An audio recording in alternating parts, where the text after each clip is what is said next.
Olá, a gente vai conversar hoje sobre o período entre guerras, né, que vai acontecer entre a Primeira Guerra Mundial e a Segunda Guerra Mundial. Esse período vai ser caracterizado por uma ascensão de regimes ditatoriais, que na história nós damos o conceito de regimes totalitários ou autoritários.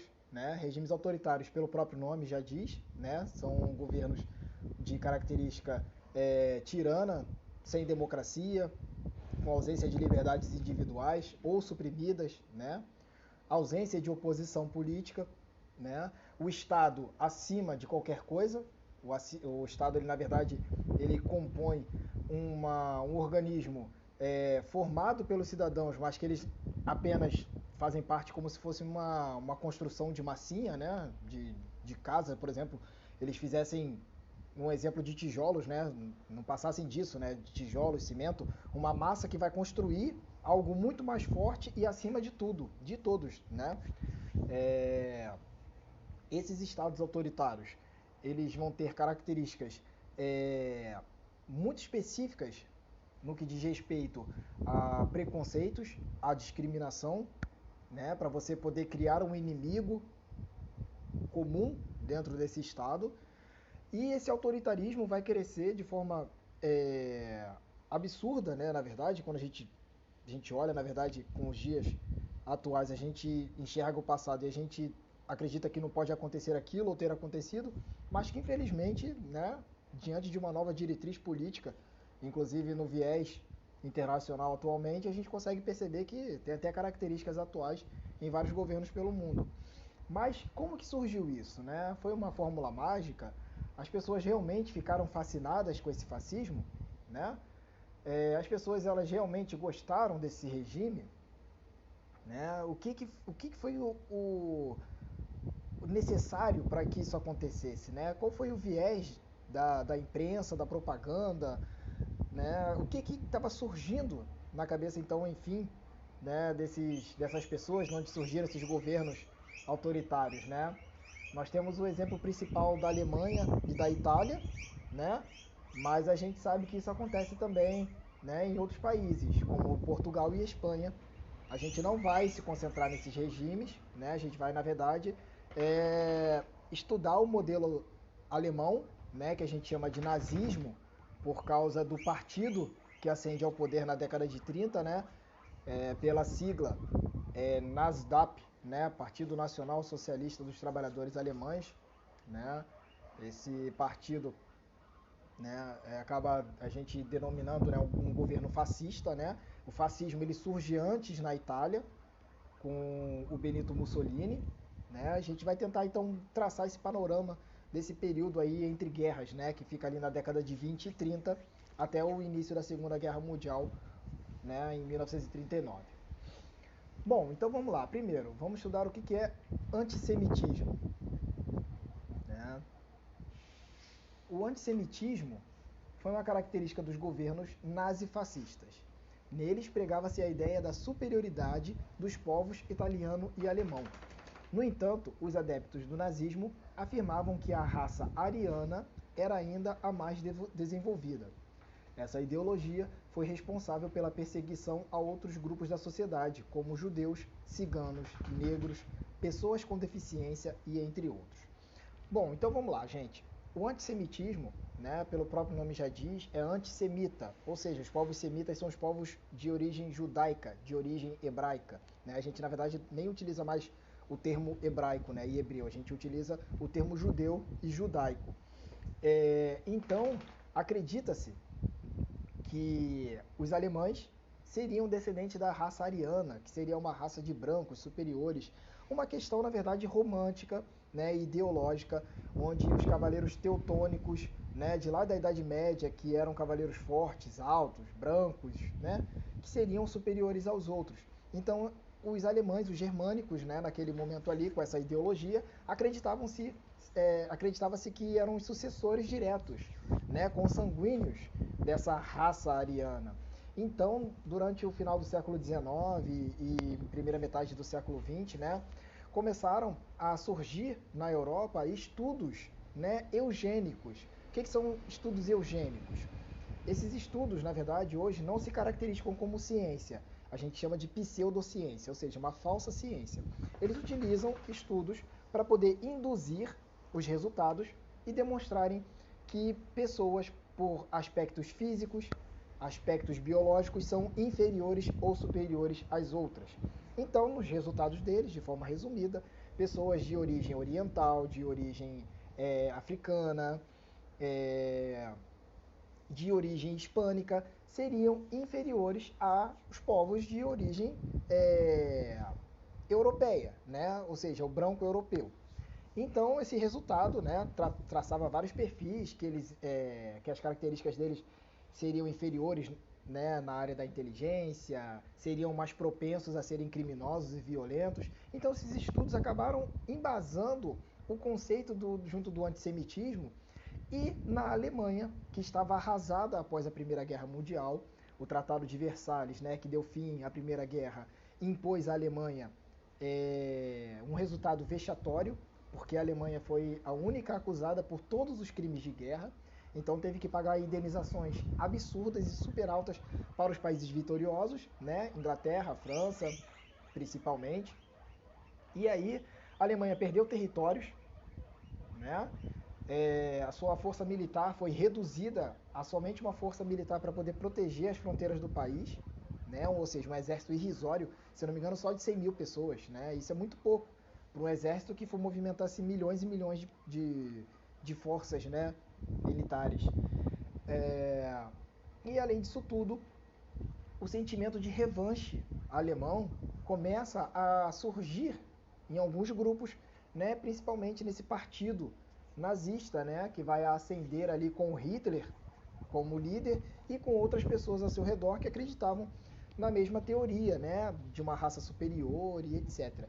E eles viram nos judeus como principal inimigo. Por quê? Os judeus na Alemanha tinham uma boa vida, faziam parte de uma classe média, eram profissionais liberais, como médicos, professores, cientistas.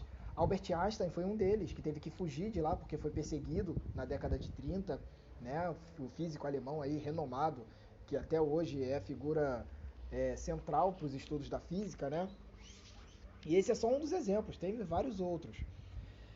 Então, é, começa a surgir então esse sentimento de revanche, de falar, poxa, nós somos superiores aos outros, então por que a gente aceitou o Tratado de Versalhes, né, que foi empurrado para a gente?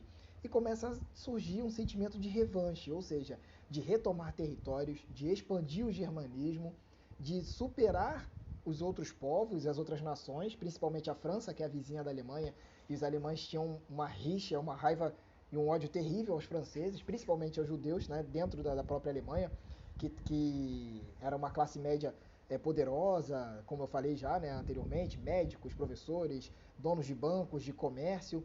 Então eles começam a realmente perseguir esse grupo e tomar essas propriedades em nome do Estado, né? Isso quando já tomou o poder, né?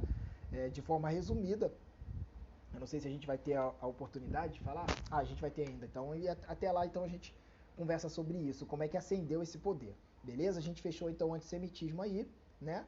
Aí aqui os governos autoritários, né, que surgiram no contexto do pós-guerra na Europa, né, como eu já falei para vocês, apesar de concentrarem o poder, não eliminaram por completo seus opositores e não controlaram totalmente os meios de comunicação como os governos totalitários. Opa, aí tem uma diferença, né, de governos autoritários para totalitários. Bom, de forma resumida, tá, os governos autoritários, né, a gente tem exemplo Portugal e Espanha, Portugal com o salazarismo e na França com o franquismo, né? E já nos regimes totalitários nós temos os exemplos do nazismo na Alemanha e do fascismo na Itália. Qual é a diferença de governo totalitário para autoritário? O totalitário, ele governa em toda a sua totalidade. Ele governa desde as estruturas grandes até as estruturas pequenas e individuais. Ou seja, o dia a dia do povo alemão, ele é controlado por esse Estado, né? O governo sabe o que você faz de manhã, o que você faz de tarde, o que você faz de noite. Pessoas acabavam traindo uns aos outros se de repente houvesse uma conversa, né, que gerasse ali uma possível oposição ao governo. Né? Os governos autoritários, por si só, é uma ditadura, mas não tem ainda o controle total das individualidades. Essa é a diferença principal, tá? Vamos lá, então. Voltando aí para o contexto, então, em que da década de 20, né? Vamos lá, então. A crise do liberalismo. O liberalismo comercial, né? Ele estava em voga, ele estava em alta, principalmente pelos Estados Unidos, por ter se tornado a grande potência mundial, né, econômica após a Primeira Guerra Mundial. Então, o deslumbramento com o capitalismo, né, com a liberdade comercial, era uma coisa maravilhosa. Várias pessoas correndo para a bolsa para poder firmar negócios, empréstimos e créditos de bancos. Entretanto, teve a crise de 1929, que foi a queda da Bolsa de Nova York, que mostrou que o capitalismo tinha suas fragilidades, tinha seus pontos fracos. Né? E o que aconteceu foi o seguinte, essa crise econômica, né, acabou agravando os Estados Unidos e os países que também eram capitalistas e seguiam o liberalismo ao lado dos Estados Unidos. Né? Então essa decepção com esse regime, né, econômico que vem associado com a democracia estava entrando em crise, né, em colapso. A Revolução Russa que aconteceu, né, na Rússia em 1917, que trouxe uma revolução e trouxe um regime socialista, né, ou seja, que trazia uma grande crítica e uma opção, né, de governo, onde você não tem a instalação do capitalismo, mas sim o socialismo, onde você tem todas as economias divididas por todos por igual, né, com os trabalhadores no poder. Tem a questão que eu já falei já da não aceitação do Tratado de Versalhes, que os alemães ficaram com aquilo ali, né, engasgado, né, não passava da garganta. A crise econômica de 29, né, como está aqui também que eu já falei, né, que agravou o contexto mundial. Os governos democráticos começam a ter uma descrença, né? Por quê? Porque na democracia acreditava-se que as decisões demoravam para poder acontecer, né? Porque na democracia você precisa de opinião de todos ou de uma grande maioria. Então, para você poder acontecer uma mudança, ela é demorada, né? Por exemplo, aqui no Brasil. Aqui no Brasil, vamos utilizar o exemplo federal, né? O exemplo do governo federal do Brasil. Você tem o poder executivo, legislativo e judiciário. Então, para uma decisão ser tomada de gestão política do governo, precisa da avaliação da Câmara Legislativa e o judiciário precisa entender aquilo se é inconstitucional ou não. Né? Então, aquilo demora para poder acontecer. Mas demora para acontecer, mas quando acontece, acontece de uma forma quase que bem aceita, né? Porque na verdade tem uma grande maioria ali democrática participando daquela decisão. E começa na Alemanha também eles criticarem a República de Weimar, que foi instalada lá. Essa república era uma república democrática na Alemanha e começa uma oposição surgir na Alemanha, criticando essas decisões democráticas, que eles precisavam de coisas mais rápidas e diretas para poder tentar modificar o cenário econômico e social da Alemanha, que era de miséria mesmo e até situações de fome. Né? E com isso começa a surgir, né, inúmeros regimes autoritários e totalitários. Né? E aí a gente vai ver algumas características, né, as principais características de um governo totalitário. Primeiro, a existência de um único partido. Quando você permite apenas um partido, você acaba com a democracia, você acaba com a oposição. Né? Quando o partido nazista ele ascende ao poder, uma das decisões, né, posteriores é a perseguição e a proibição de qualquer outro partido. Não tem processo eleitoral, ou seja, não tem participação da população nos votos, não tem escolha de líderes, né? A própria cúpula que vai escolher os seus gestores, né? O poder fica concentrado, né, no poder executivo, ou seja, em quem executa, no caso, na figura, por exemplo, de um presidente.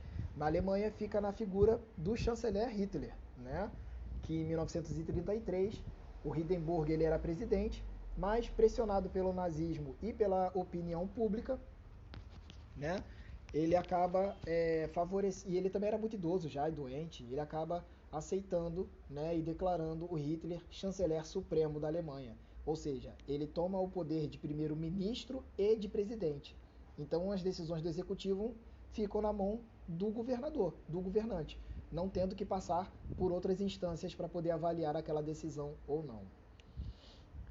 Repressão e perseguição às oposições, principalmente comunistas, né? Os comunistas e socialistas vão ser muito perseguidos e enviados também para os campos de trabalho forçado, né, na Alemanha, que depois vão se transformar em campos de concentração e de morte, né? Idolatria e culto ao líder, né? Quando a gente estuda o hitlerismo, né, você tem a figura, né, o quadro, a imagem, discursos dele, né, bandeiras, todas espalhadas pela Alemanha, né, demonstrando o seu poder e colocando como se ele fosse realmente uma pessoa acima de tudo. É interessante a gente analisar, né, fazer essas comparações, porque isso são características fascistas, tá, gente? Não é características do hitlerismo, não. É característica fascista. Então, qualquer governo que tenha características parecidas, ele tem características, sim, fascistas. Ideologia mobilizadora das massas, ou seja, uma ideologia em que você coloca as massas, né, a grande parte da população, né, como se ela fosse importante daquele processo, mas que na verdade ela não faz mais do que uma pequena peça, né, daquele jogo político e de controle, né? Controle sobre a imprensa, as instituições educacionais, isso aqui é muito importante. Então, quando você controla a imprensa, que você reprime os repórteres, reprime jornais, quando você persegue, né, o trabalho dessas entidades, são características também fascistas. Quando você reprime movimentações, manifestações, escolhas de líderes educacionais, seja de universidades ou não, isso também é repressão, porque você está querendo controlar a sua livre forma de pensar, sua liberdade de expressão. E uma oposição ao liberalismo e aos governos democráticos, como eu falei.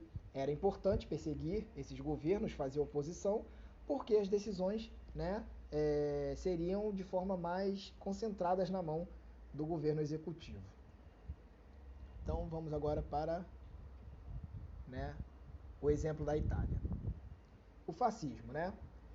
Um movimento político de extrema direita na Itália chegou ao poder em 1922 sob a liderança de Benito Mussolini, né? E o Benito Mussolini, ele era um chefe de um jornal que fazia fortes críticas à monarquia italiana, né? Que movimentava os trabalhadores, né? Movimentava a construção de um Estado forte. E o fácio, né? É um símbolo do partido, é um instrumento, né, de tortura, é tipo um chicote, né? E por isso que chama-se fascismo, porque é na base do chicote, da repressão, da violência às oposições, né? Então, quando a gente tem na política alguém disseminando o ódio à oposição, isso é fascismo também. Isso não é política. Quando você bota lá, fala que vai metralhar, que quer perseguir, que o opositor tem que morrer, tem que ir para outro país, né? A gente viu aí o governo recente falando, né? Vai para Cuba, né? Então, o que acontece é que isso é repressão, isso é fascismo. E isso aconteceu na Itália com o Benito Mussolini, né? Então vamos para o contexto. A Itália enfrentava uma grave crise econômica, a fome, inflação e desemprego assolavam a população, e a alta burguesia preocupava-se com o crescimento do Partido Socialista. Olha que interessante. Alta burguesia é a classe, né, dominadora de grandes empreendimentos. Quais são esses grandes empreendimentos? Área do comércio, grandes latifundiários, grandes banqueiros. Então essa alta burguesia começava a ficar com medo do Partido Socialista que estava crescendo na Itália. Por quê? Porque o Partido Socialista é contra essa alta burguesia. Ela é a favor dos trabalhadores. Né? O Partido Socialista ele queria pegar os trabalhadores e vamos dividir esses lucros. Vamos dividir essa propriedade privada e transformar em propriedade coletiva. Porque enquanto uma pouca galera está ficando muito rica às nossas custas, a gente cada vez mais trabalha e não ganha nada nesse jogo. Né? Então, o objetivo, né, dessa alta burguesia era reprimir esse Partido Socialista, mas não sabia como. E aí, né, o fascismo ele encontra então uma forma de reorganizar a Itália, construindo um Estado totalitário, né, ou seja, consolidando e controlando todas as pessoas e tudo que acontece na Itália de características nacionalistas e militaristas, ou seja, exaltam a nação italiana acima de qualquer coisa, e o militarismo. Não é à toa que, juntamente com o Partido Fascista, surgem os Camisas Negras, que é um grupo paramilitar, ou seja, um grupo civil que tem acesso a armas. Né? Esses Camisas Negras começaram a desfilar e nas manifestações do Partido Socialista eles perseguiam a galera, batiam, matavam, né, entregava para a polícia, e a alta burguesia viu nisso com bons olhos, porque era uma forma de segurar o Partido Socialista. Então a alta burguesia começou a investir com dinheiro e financiando a campanha, né, e a ascensão desse partido fascista. Então Mussolini organizou a marcha sobre Roma, né, contou com a participação de 40 mil pessoas, que exigia a formação de um novo gabinete de governo. Né? Então o rei Vítor Emanuel III, né, ele estava pressionado e acabou nomeando Mussolini para o cargo de primeiro-ministro, ou seja, o poder executivo. A monarquia italiana ainda existia nesse momento, hoje ela não existe mais. Né? É uma república na Itália. Mas,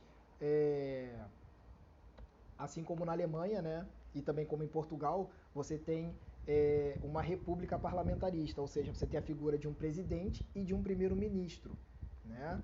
Esse primeiro-ministro, sendo Mussolini, ficaria na mão com o poder executivo, para poder executar as ordens e as decisões. Né? E aí, o que ele fez? Ele apresentou o documento Carta del Lavoro, né? Esse documento ele organizava e controlava todas as relações de trabalho, tudo que a alta burguesia queria, né? Ou seja, conseguia controlar os sindicatos, né? Reprimiu, na verdade, os sindicatos, porque, além de perseguir os opositores, proibiu greve, promoveu a dissolução dos partidos de oposição e instalou uma censura, tornando o jornal do Mussolini apenas o jornal que seria aceito. Né? Então você instalou uma censura muito grande e a imprensa estava controlada na mão do Benito Mussolini. E aí, essas ações, né, visavam superar a crise econômica e adquirir uma aprovação popular, como o incentivo a obras públicas e o aumento da produção de armamentos. Ou seja, de um lado, o Estado incentiva a construção de obras públicas, como estradas, ferrovias, portos, edifícios públicos, né? Ou seja, você consegue abrir novos empregos, e, ao mesmo tempo, investia na indústria de armamentos, que também vai fortalecer tanto as forças militares italianas, como também vai abrir novos empregos. Então você conseguia conter, né, a crise dessa forma. Né? E é assim que o Mussolini vai acabar conquistando uma parte da Itália. Mas a gente vai saber que, na verdade, né, ele vai morrer de uma forma muito feia, já estou dando spoiler, né? A gente não vai ver esse assunto agora, mas ele simplesmente vai ser morto, enforcado e pendurado de cabeça para baixo, junto com seus líderes, em praça pública. É isso que acontece com quem é fascista. É isso que acontece com quem é ditador. Um dia o povo ele vai ascender e vai acabar com esse regime. E o nazismo? Em um contexto de grave crise econômica alemã, surgiu o Partido Nacional Socialista dos Trabalhadores Alemães, conhecido como Partido Nazista, sob a liderança de Adolf Hitler.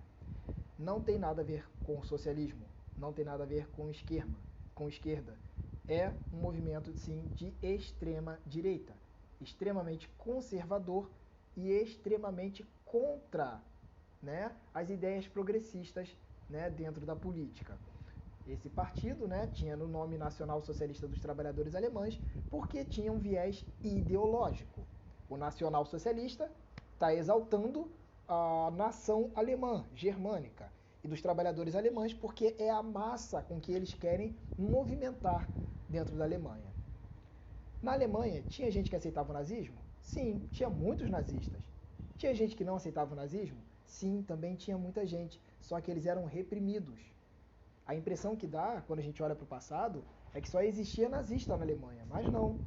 Tinha muita gente que era contra o nazismo, mas eles não tinham voz, porque eles ou eram perseguidos e mortos, então eles acabavam muitas das vezes sendo, né, silenciados. Então vamos lá, gente. Após a derrota na Primeira Guerra, né, ou Grande Guerra, a Alemanha enfrentava uma grave crise econômica.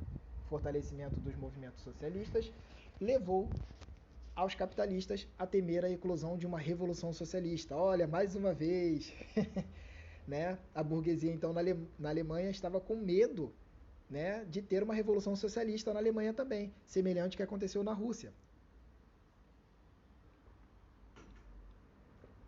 Então, esse partido nazista de extrema direita, né, começa a ser financiado por muitos burgueses também.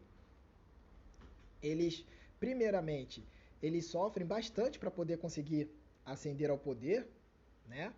Em 1923, o Hitler tentou um golpe de Estado em Munique, né?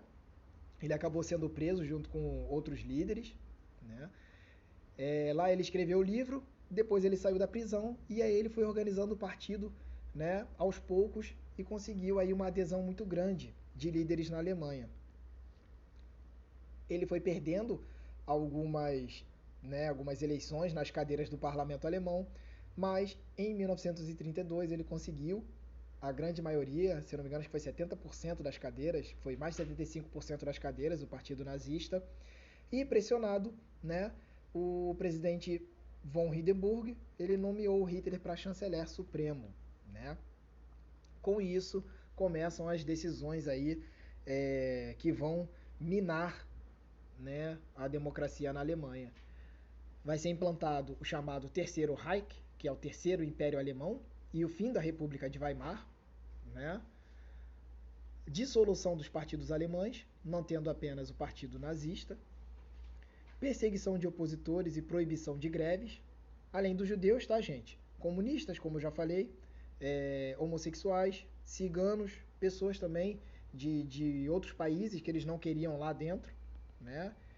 É engraçado a gente analisar isso, né? Porque essa xenofobia, né, é tão grande e a gente viu há pouco tempo aí com Donald Trump nos Estados Unidos, né, que se dizem defensores da liberdade, né, eles são os defensores da liberdade mundial e etc., mas que perseguia, né, os povos hispânicos ali ao sul da fronteira no México, né, e a gente viu aí cenas terríveis, né, de separação de crianças dos pais, enfim, né, para vocês verem como é uma coisa que infelizmente ainda tem características atuais.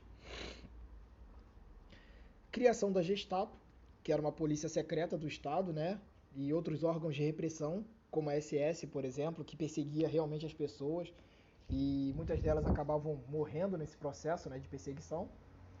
Centralização do poder na mão do Hitler. O Hitler ele governava com plenos poderes, suas decisões não eram contestadas. Diminuição do desemprego com investimentos em obras públicas, ou seja, a mesma estratégia que o fascismo na Itália fez, também o Hitler ele faz na Alemanha, né? Inúmeras obras públicas são abertas, abrindo novas vagas de emprego, e o investimento em efetivo militar, né?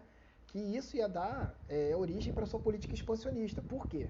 Porque a Alemanha, no Tratado de Versalhes, foi proibida de aumentar seu contingente militar, mas secretamente, durante a década de 30, né, após a tomada do poder do Hitler no governo alemão, ele secretamente investe nesse crescimento militar e acaba se transformando num dos grandes exércitos europeus, né? E aí a gente vai ver o cenário, né, de expansão, né, do Hitler, invadindo a Polônia, anexando os Sudetos da República Tcheca, anexando a Áustria também, de forma amigável, né? A Áustria aceitou a anexação, né, junto com a Alemanha, e aí que vai acender o alerta para a Inglaterra e França, que vai estourar a Segunda Guerra Mundial em setembro de 39. Mas aí já é um outro assunto, beleza, gente? Então por hoje é só, a gente se vê na próxima. Tchau, tchau.